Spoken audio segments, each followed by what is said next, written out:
Alrighty. Alchemist. It was me. Was you? Yeah, that's how I was talking.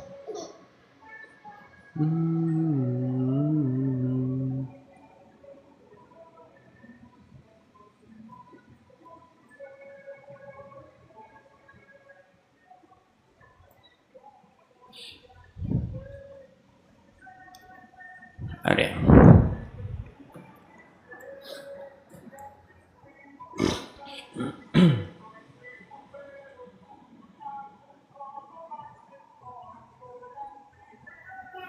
Yeah.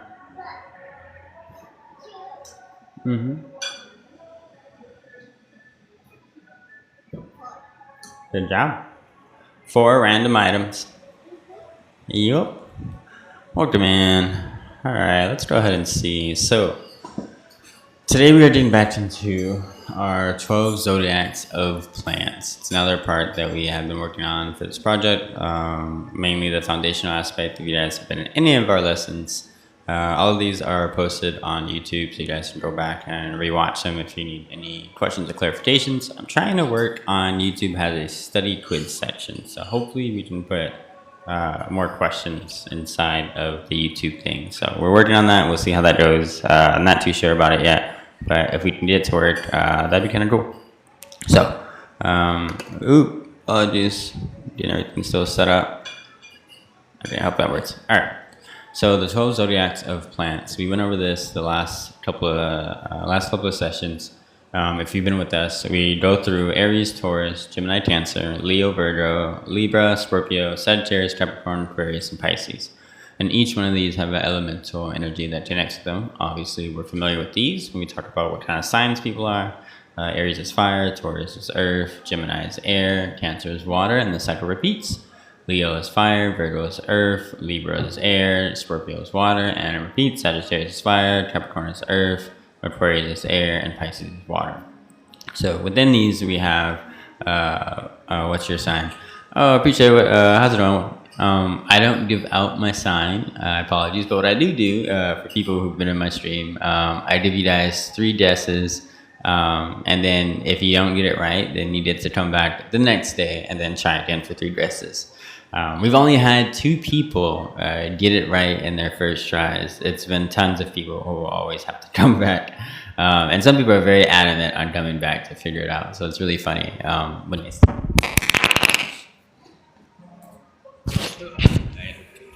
When they see the style that I do a lot of my stuff in. Clue! I can't give a clue, but you can guess, and I'll tell you if you're right or not. And you did 3 guesses. So within this, we can look at these 12 zodiacs as a map in a few different ways. Like we said, we see the elemental parts, we see the zodiac parts, but we also can understand the constellations.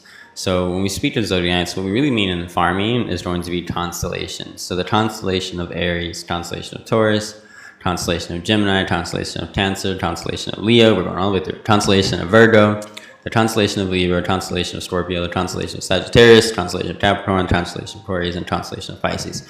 I say that very, very much because the zodiacs is really just more of the rage bait word just to bring people in. But then you start to learn that we're speaking more so the constellation because we're dealing with the map in the sky.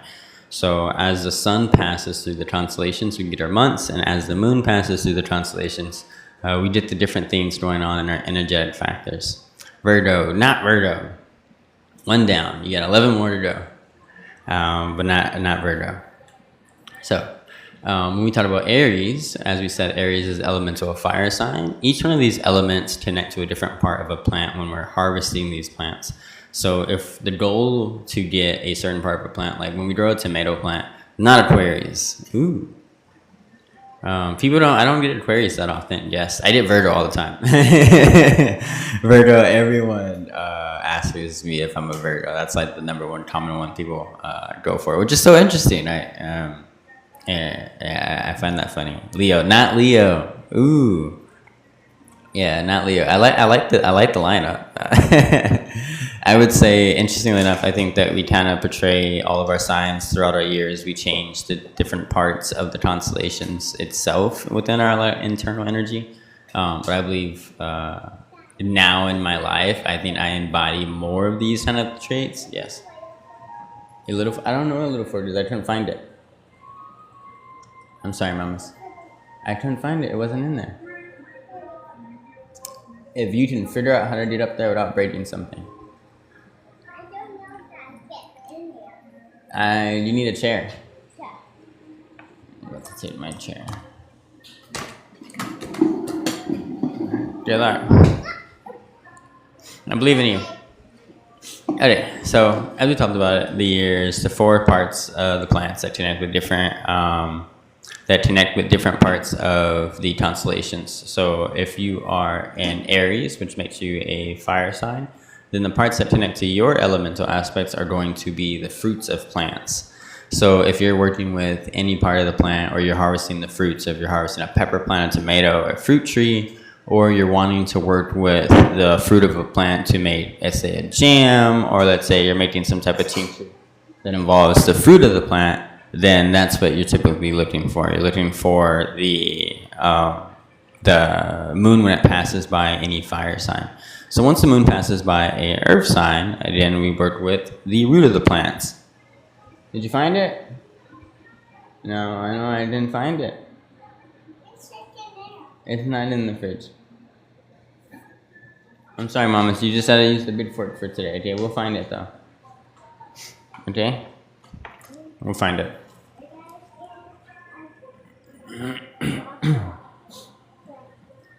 Yeah, we'll find some small forks. No, that's not a button. That don't close. That one does. Yeah, thank you though, okay? Yeah, we'll find a small fork. So, all right. Then we move over to air. Oh, what a minute, Sean. We move over to air flowers air flowers, the air sign which connects to the flowers of the plant. So if we're harvesting a plant for its flowers, we work with those energies when the moon passes by an air sign. If we're harvesting a plant for the leaves, if we're working with herbs or medicinals, then we're going to be doing that when the moon passes by a water sign. Azadon Lavi, if you're in or you're passing by, welcome. It's been a minute. I saw your live the other day. Then you're passing by a water sign. If we're working with the leaves. So let's say I want basil, let's say I want oregano leaf, let's say I'm working with henna because I want the leaves, or indigo for the leaves because I want to make dye. Those things are done when the moon passes by a water sign. So we finished these charts, and we talked about the plants that can be grown, or the plants that connect with different energies within those sessions. So the last one we talked about Aries. Oh, what a minute, how's it going? Happy sunrise. Last time we talked about Aries. So when the sun passes by Aries, we are in April. And then when the moon passes by anything of Aries while the sun is in Aries. So those are going to be tomatoes, peppers, melons, squashes, peas, beans, okra, fruit trees, berries, things like that. Then we went through Taurus of plants. So when the sun passes by Taurus, we move into May. And then when the moon passes by Taurus in Taurus, we did radishes, carrots, beets, ginger, garlic, onion, burdock root, echinacea root, dandelion root, tulips, saffron, and leeks. And these are all based on seasonal. So remember, we're doing the sun passing by that constellation and then the moon in that constellation as well. Not just the moons. That's why these are going to be a little bit more seasonal based off of the sun sign. So when the sun is in Gemini, we did June. And when the moon passes by Gemini in that time, we did dandelion flowers, we did mallow flowers, hibiscus, calendula, marigolds, roses, lavender, ranunculus, sunflower, safflower, allium, chamomile, and spilanthes. And then we move into July when the sun passes into Cancer and the moon is in Cancer. It's double water. And as you notice, this is a lot less different than when the moon or the sun is in a water sign that is in a cooler season, because this isn't a sun sign. This is sun and water. So when the sun passes by Cancer and the moon is in Cancer, we get rosemary, spilanthes, oregano, burdock leaf, beet leaf, lettuce indoors, Swiss chard, lemongrass, sweet potato leaf, moringa leaf, passion flower leaf, and thyme. So these are all plants that can take a lot of heat. So it would change once the sun sign changes as well. So today we are working on the next section, our Leo. Okay, so this is our Leo of plants. So this means that the sun is in Leo. So when the sun passes by Leo, we're typically in August. And then when the moon passes by something, when the moon passes by a fire sign, or when the moon passes by Leo, while the sun is in Leo. So this is going to be our August-based weather, or our Leo, our sun in Leo-based weather. It's kind of the thought of it to allow us to understand the temperatures per plants. So let's go ahead and see things that we can do when the sun is in Leo and the moon is in Leo, and with the fire sign being connected to the fruit plants. So the fruit plants that we can work with are going to be a lot of fruit trees.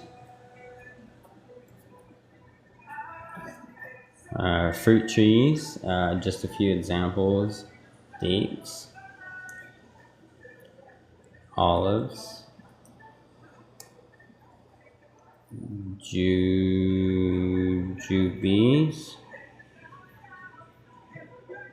citrus. Okay, so depending on the temperature and where you're at, these are some fruit trees that can be going off right now. We also get peppers that can still be done and experience cool or warmer weather, and same for tomatoes, but more so heirloom tomatoes do best if starting around this time because they love the cool weather. Whereas some other tomatoes are better off in springtime because they love a lot more of the heat and the weather. So those are more of an Aries plant, where heirloom tomatoes are more of a Leo, when the sun is in Leo. So heirloom tomatoes. Then we get into, we can start cucumbers, because these are a fruit. We can start our pumpkins. And in some places you can still start corn, because you have your cool season corn, cucumbers, corn, squash, because we also have squash and winter squash.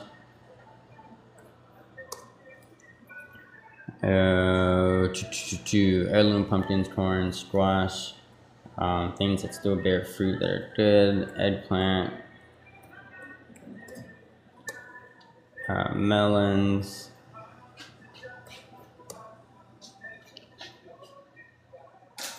so we're gonna put cool season on some of these. So we're gonna put cool season on like the corn, because the corn would go into like September, October. In some places it can still be warm, but the ideal of it going into cool season is preferred. Same with the squashes.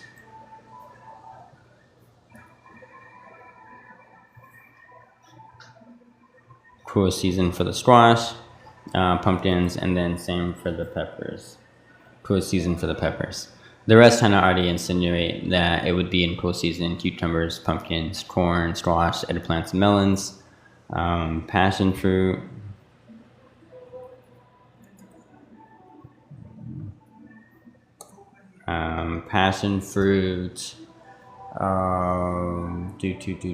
strawberries, passion fruit, strawberries. What else do we got in there? Okra. I even put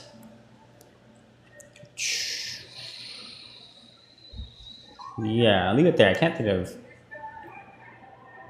But I think we'll leave it there. That's good. We don't have to get super crazy. But these are all going to be plants that are fire sign based plants, meaning that these are all fruit based plants. Plants that bear fruit or hold seed within their fruit, and then typically you harvest the fruit to consume or to use.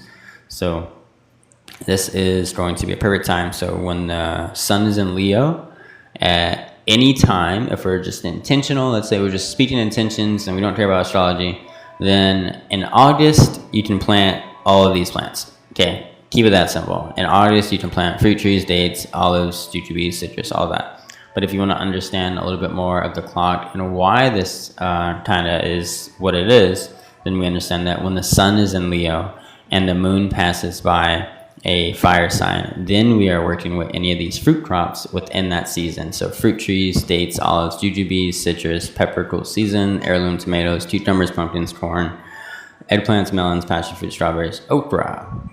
Okay. Then we move into Virgo. So as the sun passes out of Leo, next the sun moves into Virgo, which is an earth sign. And we know that the earth sign connects to the roots of the plants. So as the earth sign embodies at this time, we start to pay attention to more of the root crops. And again, you can still plant any plants in the month of September, August, in the month of September, or you can just plant earth crops. It's really up to you. The idea is just to understand the cycle and the foundation. The foundation you can build off of and go anywhere you want. Okay, so let's go ahead and paste this. Oh, we did that to ourselves. Let's delete that actually. And grab this, Control C, and pull this back over here. Okay.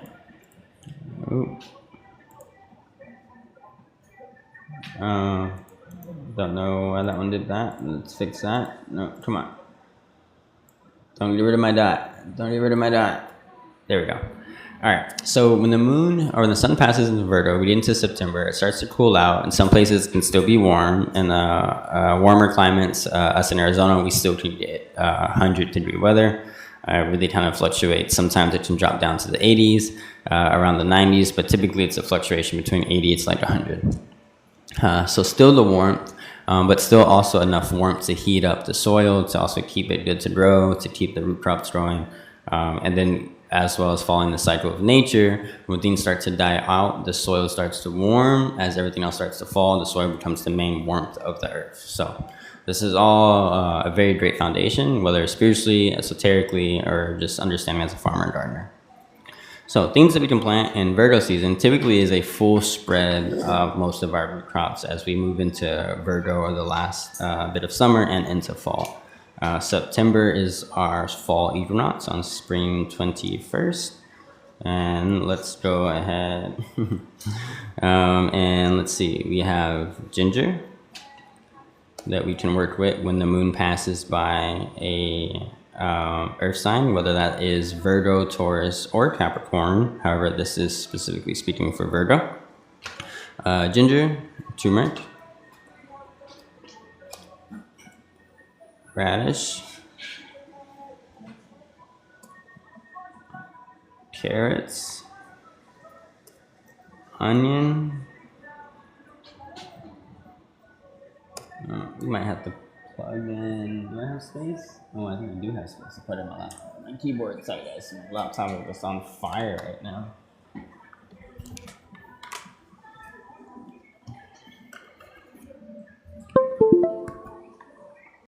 Okay, that's a bit better. Oop. Oop. Let's undo that. Okay. So we got carrot, onion, let's do not radish, beets. We have beets, we have taro, we got galangal, we got sunchoke,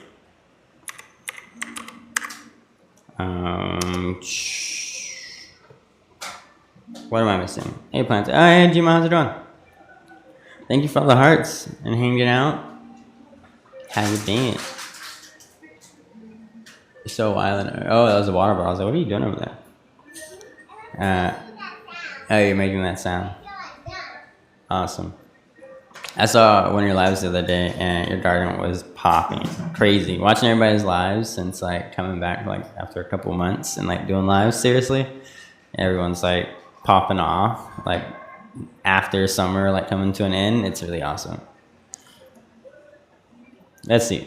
We left off at galangal, sunchoke, taro, beets, onions, carrots, turmeric, ginger. What else are we pulling out of the ground for the roots or the bulbs? Garlic. I didn't put garlic. Scarlet. I'm stumped right now. That's about as much as I can think about. Oh, we got burdock root.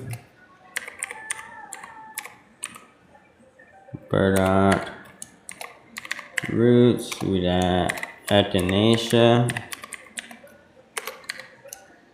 roots. We got ashwagandha. Oh, I totally spelled that wrong. Ashwagandha root.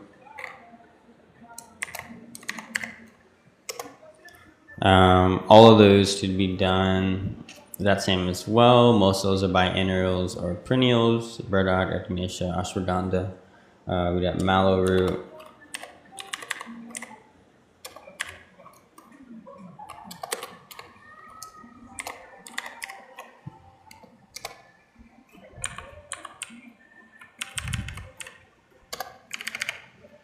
Okay, burdock root, echinacea root, ashwagandha root, mallow root.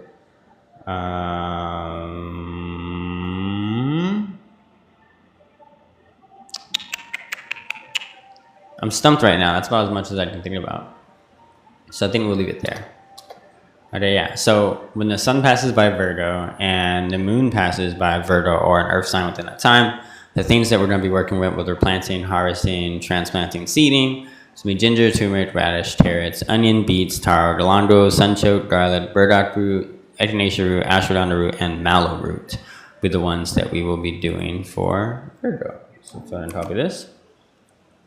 And we moved out of fire, we went into earth, and next we know automatically has to be an air sign, so that puts us at Libra.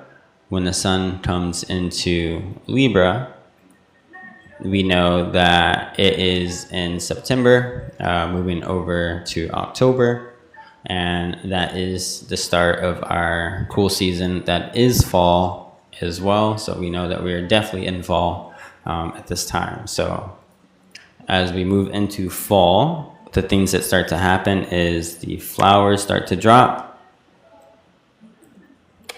And leaves start to drop. So some of the flowers, the last time to work with the flower energy, or last time to harvest some of the best flowers. What did we get an appeal for this time? Let's see. We're always getting yelled at from TikTok recently. I don't know why. Yeah, so Libra of plants. So as the sun passes by Libra and moves, or the sun moves into Libra and comes out of it, we are working with the air signs. So the air sign connects to the flowers, and the flowers that we work with at this time, also seasonal, are going to be some of the last flowers that are coming. These ones are going to be roses. We have chamomile. And this one we can actually even borrow from, I'm just going to borrow from spring. Or this one? Yeah, we're going to borrow from this one and then copy what can actually do make sure that copy the right thing. And we're going to come down. Because this one slightly repeats. Okay. Okay, I know we have rose on there. I know we have chamomile on there. Okay, dandelion root can work in Libra. Mallow root, dandelion flower, mallow flower, hibiscus flower, calendula, marigolds, roses, lavender, ranunculus, sunflower. I actually would take, see, this one we're going to put seasonal, or cool season. Because in a lot of places, they actually can't grow sunflowers past a certain time. Safflower, allium, chamomile, spilanthes. What else can we get into for flowers that can be used around this time? Flower wheel was in summer.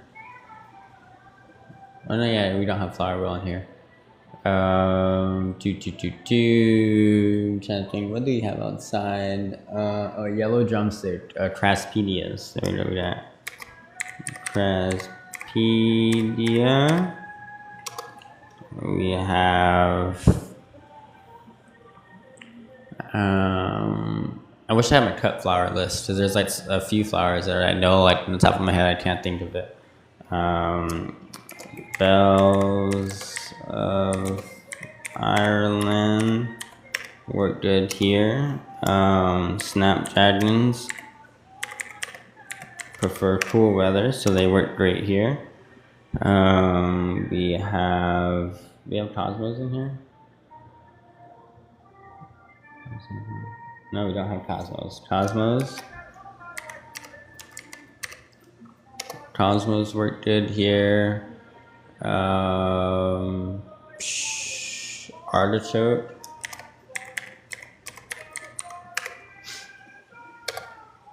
Artichoke would do flower just to put it there.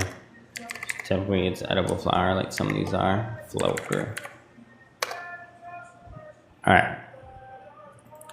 I think that's a pretty good list.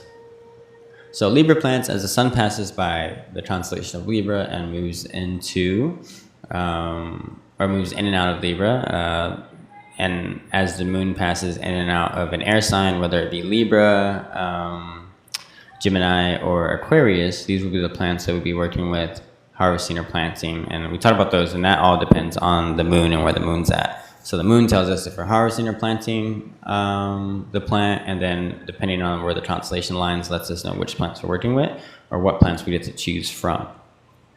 So if the moon was to pass by any air sign in the constellation while the sun is in Libra, these would be the plants that we'll be working with based off of the moon's position. So lastly, we move into Scorpio. Let's go ahead and I'm just going to take the water sign from springtime and bring that one, oh, yeah, Cancer. We'll just bring that one down. This one could be a little different. Paste. Okay, so for Scorpio season, or when the sun passes into Scorpio, around this time, it is in October. And as the moon passes by Scorpio being a water sign, or passes by any water sign, whether it being Scorpio, Cancer, or Pisces, then we worked with the leaf plants that we're using specifically for the leaves. And around this time, typically we worked with a lot more, depending on where you are. If you're somewhere where it's a lot cooler and fall is too harsh for you and you have really cold winters and you get early snow, then sometimes a lot of these are going to be just pushed indoors. Same things you're working with, same plant, same time, just indoors, or you're just going to have to work with what you can for the ones you can. But these would be the leaf crops that you would specifically kind of choose from and make your selection out of. So as the sun passes by Scorpio, moon passes by Scorpio, we're working with the leaves of plants. Rosemary is great. The reason we had rosemary at the top, because rosemary is a great plant that can also handle a lot of heat.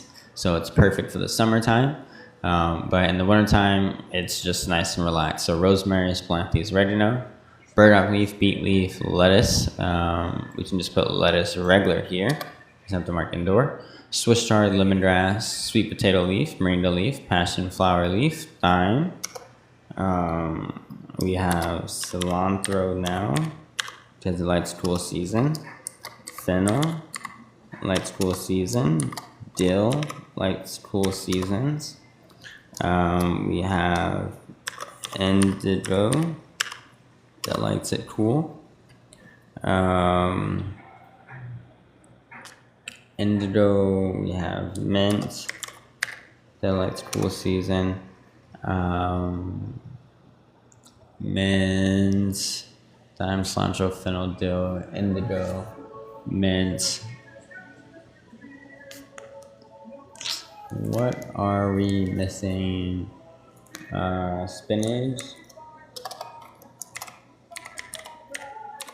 Spinach.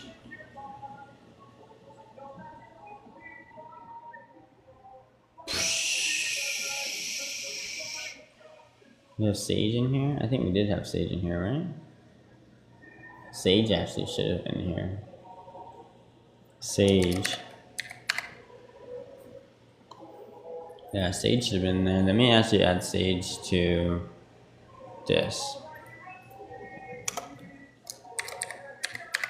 Sage is a heat-loving plant, but it can survive in cool weather.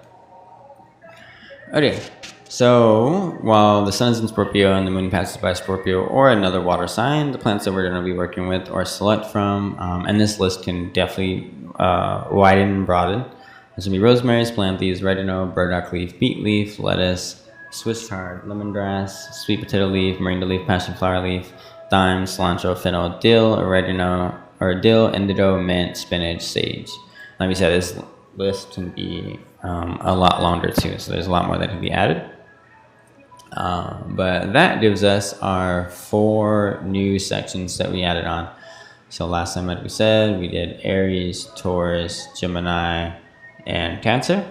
And now we worked on Leo, Virgo, Libra, and Scorpio. So next, we're going to save the next 4 for tomorrow and the next season. But today, we can move over to the 4 elements of plants and what these really embody. So when we talked about the elemental part of fire, that is going to talk about, let's go ahead and duplicate this.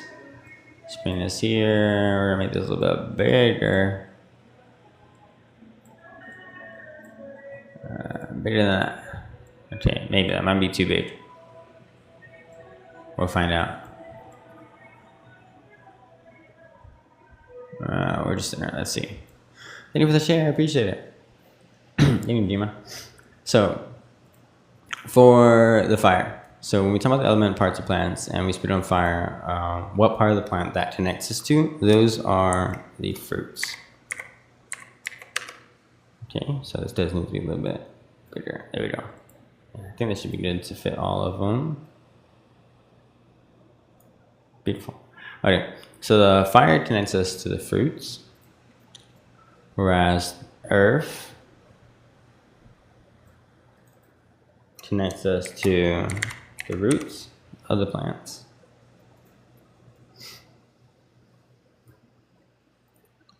And then we get air, which connects us to the flowers.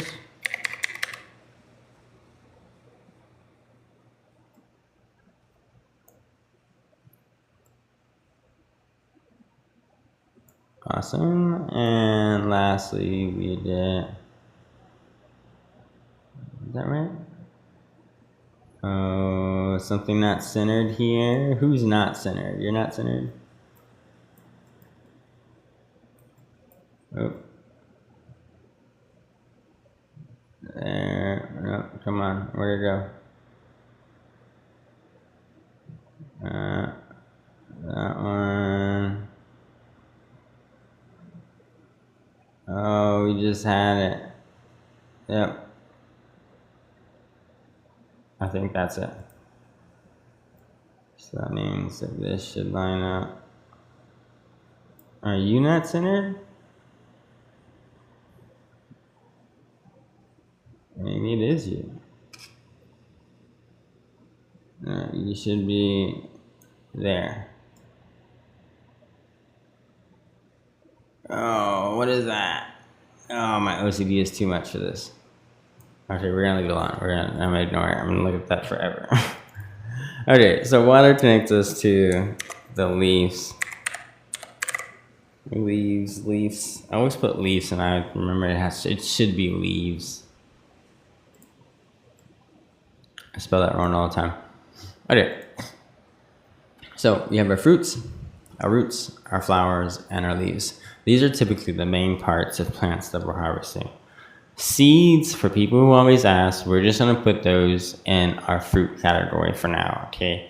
That goes into when you take a lot more of our classes and we get into like the 5th part elemental aspect and all that good stuff. A lot deeper, but obviously for now, if people ask seeds, we just put fruits. It just makes a lot more sense that way. Now, when we talk about why this is, I think that's going to be important because a lot of people ask us, well, why do we consider fire to be the fruits? Why do we consider earth to be the roots? Why do we consider air to be the flowers and leaves to be the water? And a lot of these have very esoteric kind of understandings or energetic aspect understandings within nature that puts them in that category. And these are kind of what makes sense to me when you start to study a lot more in astrology and esoteric and alchemy. But in the simple terms, I think it's really easy to just compare it to energy, understanding nature, and the cycles of nature. And it makes more sense that way. So we're going to scroll back up to the 12 zodiacs of plants. And now that we understand that the zodiacs are more so the constellations, we can kind of ignore zodiacs and think constellations, the 12 constellations of plants. And then we're also going to think of this as a calendar, okay? Because like we talked about, we know that Aries, when the sun is in Aries, that's kind of April. So we can say April, May, June, July, August, September, October, November, December, January, February, March, and then back up to March, April. It repeats. So with that alone, we have an idea of that there's a cycle. Okay, we have an idea that this cycle, one, it's going to repeat because if the start of it is in April or Aries, then we know that there's fire, earth, air, and water. Okay, fire, earth, air, and water, fire, earth, air, and water. Okay, so we're seeing a cycle of an elemental energy. Okay, we assume Aries has to do with fire because it's that connection to do with the heat. Aries being the start of the season, so it has a lot of energy, is what some people would say. There's a lot of energetic happenings. Things are waking up. Things are starting to grow. Things are starting to sprout. So there's heat being given off into the earth. As these things start to happen, the season itself moves into a more metaphorical birthing aspect, meaning that the soil starts to heat up, it starts to get impregnant with animals, with life, and all kinds of things. So that just means that the reason that Taurus is also part of the earth is that nature starts to wake up. So as nature starts to wake up, because we have the season of things starting to defrost, the season of spring, things are starting to wake. Nature starts to wake, more activity in the earth, more activity in the soil. Then we're in Taurus. And as that happens, meaning that things start to grow. So just before this, in like Aquarius and Pisces, before the cycle, remember we were in cold, we were in frost in some places, heavy rain, heavy snow, a lot of things unable to grow. So as we start to waking up in the season, the sunshine being something that starts to longen and be out more as we enter the spring equinox, which is symbolized by there being an equal amount of day and night. So we finally get an actual 12 o'clock kind of aspect where the sun is directly above us at 12 and our shadow is directly under us. So it's all very energetic. We move into Taurus, the earth wakens up, and then we move into Gemini, where the seasonality starts to give off seed, things start to flower, things start to blossom. A lot more of the flower buds start to swell and produce flowers and are on the way to producing fruit. So a lot of the heavy plants or heavy fruit trees or heavy things awakening from the season is now starting to give off flowers and starting to have the idea of bearing fruit, and now need to be able to produce more leaves to, one, help sustain the sunlight and the fruit that it's trying to bear, to help it gather water and resources to be able to bear the fruit or more flowers. So the air at this time, many bees running around a lot more and getting ready for the summer heat that's coming on. So as we're in Gemini, we're in June, it's that summer heat coming on. We move into Cancer. So as Cancer comes, the water becomes very important around this time. Why? Because we're in the summertime, it's July. Water is a very ideal concern, but for many ways, for the beneficial and for the scarcity. So we have the idea that around this time, only plants that typically, yes. Find me remote. At this time, only plants that can really control their water evaporation rate, and nature typically does best at this time. But we also harvest plants that are for the leaves because of the control of water or oil, which typically is more so pronounced in the leaves for most plants that we consume. Not, what are you doing? The remote? Okay. So even though that there are a lot of plants that have more oil or maybe more water in the leaves or the roots or different stems, more than likely majority of the plants that we use, we're going to seek that oil or water control within the leaves.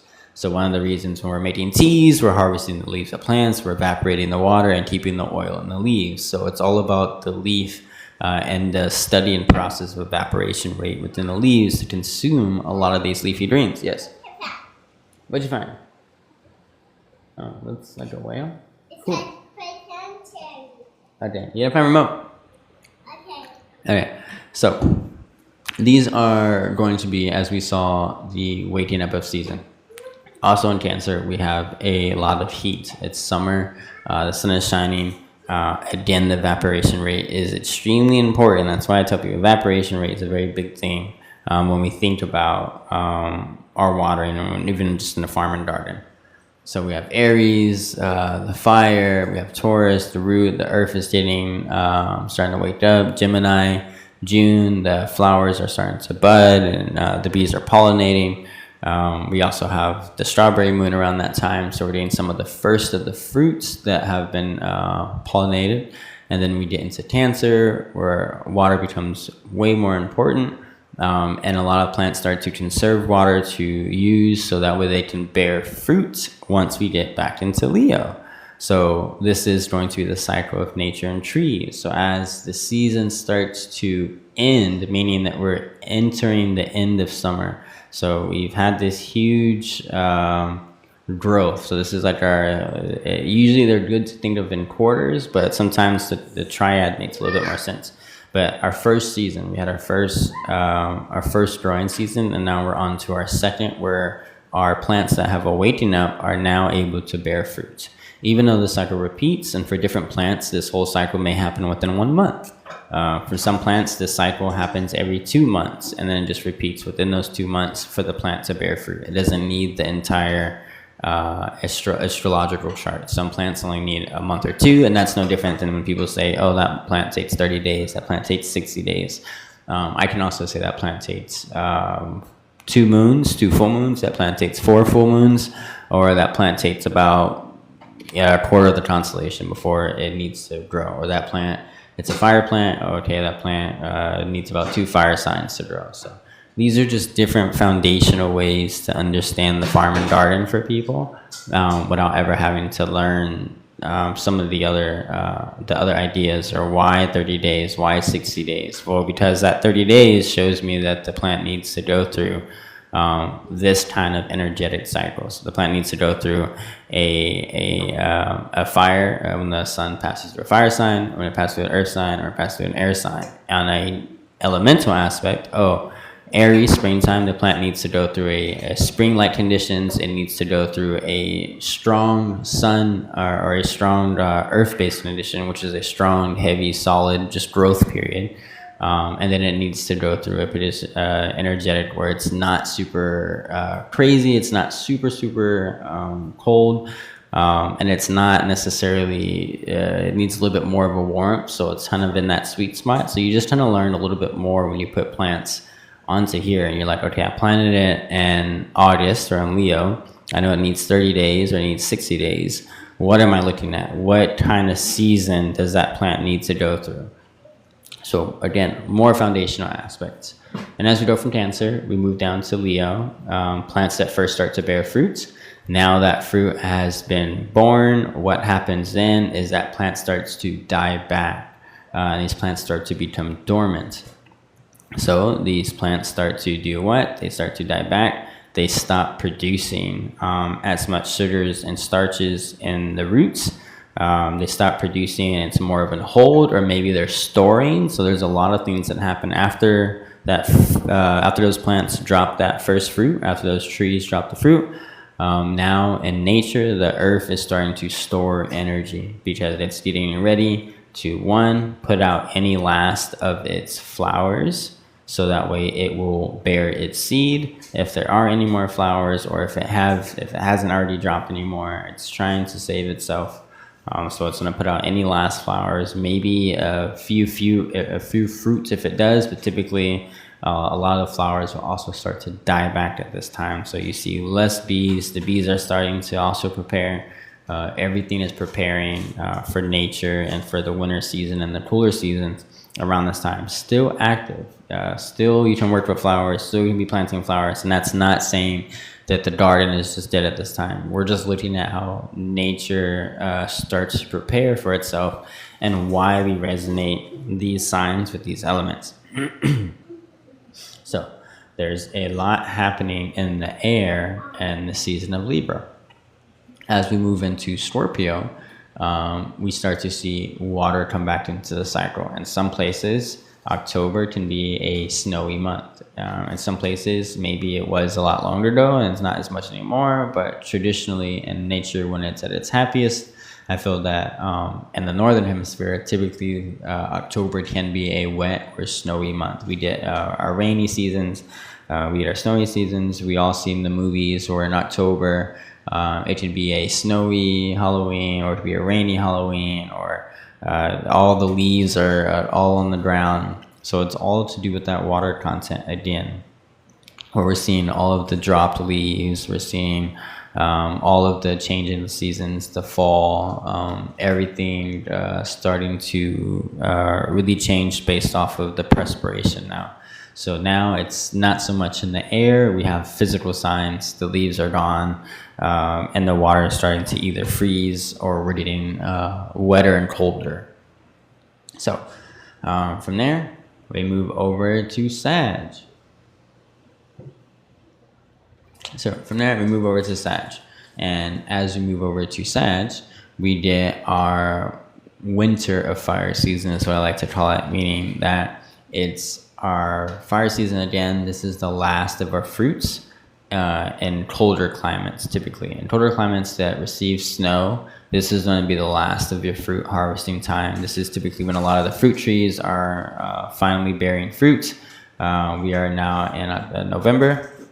So when a lot of fruit trees are finally bearing fruits or starting to become dormant, great time to start tapping for sap, because sap would be considered something that we're getting from and above. I would consider sap as a fruit. It's not necessarily something that bears seed, but it is coming from the plant. It has to do with the same things that produces the sugars and starches for fruits.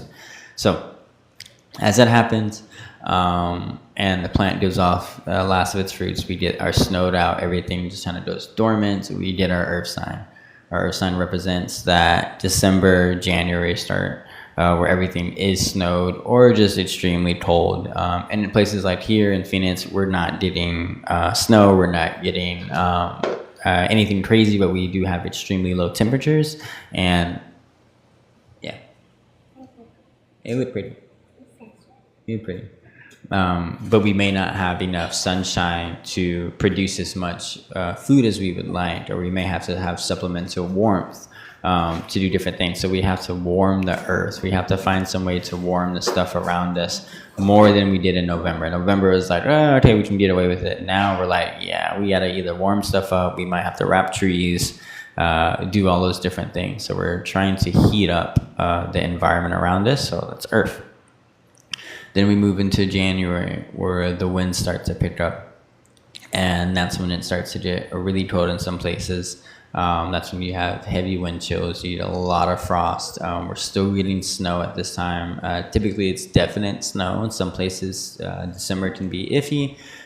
January and February are typically for sure snow in a lot of places. The air is crisp. You may see some flowers. This is typically where you may have all of your winter plants that do like the cold season. So your evergreens, these are when you're starting to see a lot of the evergreens still flower. You have to change the season, so everything kind of died back. But now in January, all of the evergreens or anything that's able to frost, heavy frost, is typically flowers. They're not things that are really bearing fruits. They could be things that are dormant underground, but these would be the flowers that you're catching that are still abundant in the cold times. And we move over to Pisces. which is in our February, or March. So we're leaving February, we're leaving our coldest season, moving into March. Whereas the water can either start to thaw out in some places and start to get warmer again. So we're getting the ending of frost, the ending of some rains, maybe a lot more rainy in some places, maybe a lot more wet in some places. But then the seasonality starts to change. Typically, again, a lot more of the water evaporation for different reasons. Excuse me. Whether it's the leaves starting to show first before, remember the season's going to repeat, before we get our first fruits, the first of the leaves, the first of the grasses. I believe March in some places, or the one after is also considered, no, not March. I think Taurus is considered the grass moon. But in March, and especially the warmer climates, it starts to get warmer. This starts to debate whether or not the water will or won't start to evaporate or melt in some places. So we connect that again with a watery season. It's a very wet season. The sun moves into Pisces. All this watery stuff starts to happen in the change of seasons before we get the fire that kind of dries it all up and we get our spring. So these are why there are energetic elements to the understanding of the constellations. So now that we kind of have an idea that there's this elemental energy that's kind of happening around those months, we can kind of connect the plants that may do best with that. Now again, all of these are happening all the time within each one of these months.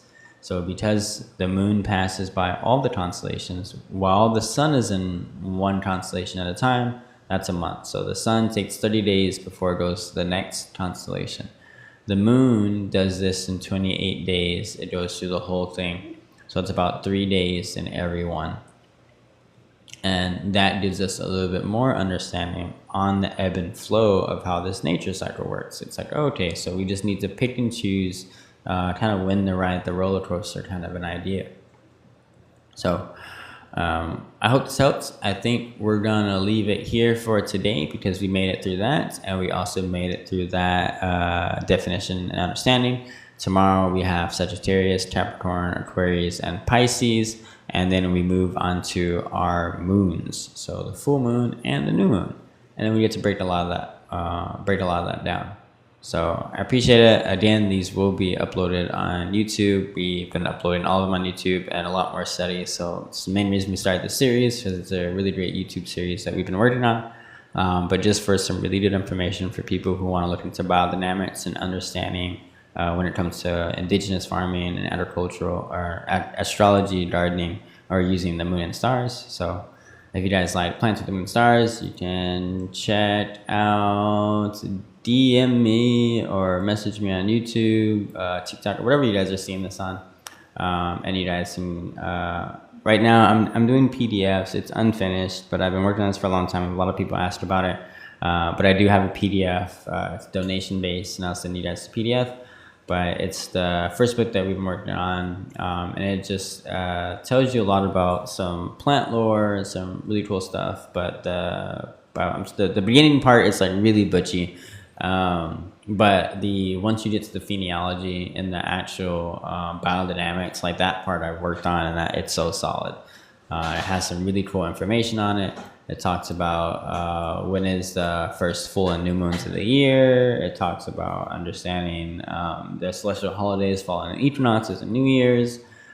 We did the biodynamics, and then we did every lunar phase and what to do. So you get your new moon phase, what to do if you're planting or if you're harvesting for the new moon. You did new moon to waxing crescent. You go all the way down there, and then it goes all the way through the whole moon cycle. Then it's what to do for harvesting for the moon. And that goes through the whole cycle. Then you get the types of moons. So we talk about the pink moon, the flower moon, the strawberry moon, the buck moon, all the different ones. And then you get the list of that. And it just has a lot of really good stuff in one kind of setting and area for people who want to get into biodynamic farming. So you get also a list of the full moons, and then it talks about the sun in Pisces and Aries. So what to do during that time, and what to do for the new moon and the full moon for each one, plus what to do per plant. So Just really cool. Been really fun. I also have at the very end a part that we're working on too, and it just talks about trees and their fruiting seasons. This is more so for trees designated to Arizona, but for any of these trees, if you are working with them, typically you're gonna have the same ton of dates just based off your frost dates. So it can still be helpful, but these are all things that you can just find locally that a lot of people don't necessarily pay too much attention to. And then it has a little thing based off of our card game if you've been following along. So really excited. It's just a really cool project, but I've had a lot of people ask for it. So if you do want it, it's donation based. You get the PDF, and it's still working on it. It's been like a few year project. So other than that, I will see you all tomorrow. Thank you all for hanging out. I appreciate it. And if you guys are following any of the platforms, I appreciate it. You can find me on Planted Alchemist on all platforms. And until then, catch you later. Peace.